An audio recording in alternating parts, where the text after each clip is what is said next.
Continue to follow that tragic news out of Rome, where 3 young children have died in a house fire. Call coming in just before midnight. Flames destroying their home along Pine Haven Circle. The fire was so intense there was no way they could be rescued. The victims have been identified as 2-year-old Temperance Crode, 3-year-old Patrick Crode III, and 4-year-old Elise Crode. The parents and 1 other child were taken to Upstate University Hospital.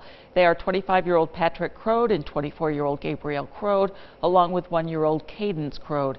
Patrick has since been released, while Gabrielle and Cadence are both in fair condition. News Channel 9's Rob Hackford will bring us more on how firefighters are coping with this tragedy, but we want to begin with Andrew Donovan. He spoke with neighbors who knew the victims. Christy and Jeff, mobile home parks are built closely together, so it wasn't hard for neighbors to see and hear what was going on. Not long after the fire started, there was a crowd of people outside watching tragedy unfold, but we're learning tonight this neighborhood isn't only close proximity-wise, a lot of these people are friends.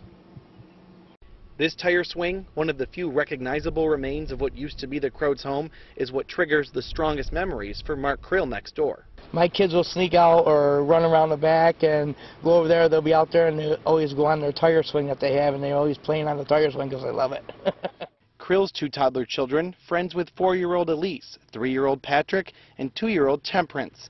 Like any good neighbors, the families would find plenty of playtime. Seeing their kids all the time, and that little peanut just waving and saying hello all the time. I'm going to miss it.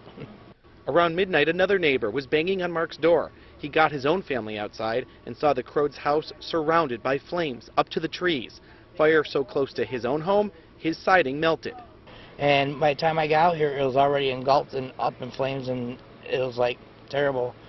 PJ, he tried everything he can to get in there. He tried in the hall to get up to the front of the room. He couldn't get it, so he tried in the front window. He came around the front and tried breaking the window and getting it that way, but the flames just came right shooting out like a backdraft. One dad heartbroken for another. In the hours since, Krill has done all he can to help, including feeding the Crodes' cat, who's wandered the yard all day. Its owner's nowhere to be found. The community is good. Everybody looks out for everybody. Everybody wants to help. They told PJ and Abby they ever need anything, that they got everybody around here. Neighbors stepping up when they're needed most. A difficult night for the neighborhood, a difficult night, of course, for the family, but even a difficult night for people who didn't know the children directly, like the first responders who had to deal with this tragedy. News Channel 9's Rob Hackford is in Rome with me tonight. Rob, how's the Rome Fire Department doing? Well, the fire chief is holding meetings with its members to make sure that everybody can cope and deal with this tragic situation. It's not every day they get called to a home where 3 people have died, let alone 3 children. The fire chief wants to make sure that all of his members have time to heal. And, you know, it's a tough part of the job, and that's the things that, you know, that's what we do as firemen, but in the same sense, like I said, we're human too, and the human side of it comes into play. Especially when this chief's crew has the unimaginable task of pulling the bodies of 3 children from their burnt bedrooms. Tough for even seasoned firefighters to handle. You know, it's a very tough situation. You know, obviously, you know, our hearts are for the family. You know, it's a tragic event for the family and the extended family. And then we have a lot of young firemen, new guys on the department, a lot of young kids. Giving so much for others, sometimes they need a break and help for themselves. We're going to do a debriefing tomorrow night so that we can make sure that all of our employees, any resources that they may need or anything like that, as far as the people that were involved, offered the chance to talk about the hardest part of their job. Maybe something that's bothering them or what they witnessed.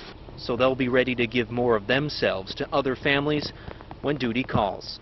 Last night was a long night as far as just, you know, doing our recovery, doing our due diligence with the family, making sure that they had everything that they could possibly have. Now, as we said earlier, the father has been released from the hospital, but like any good husband or dad, his family tells us he is staying put at Upstate for now, waiting for his 1-year-old daughter and wife to also be released. In Rome, Rob Hackford, News Channel 9.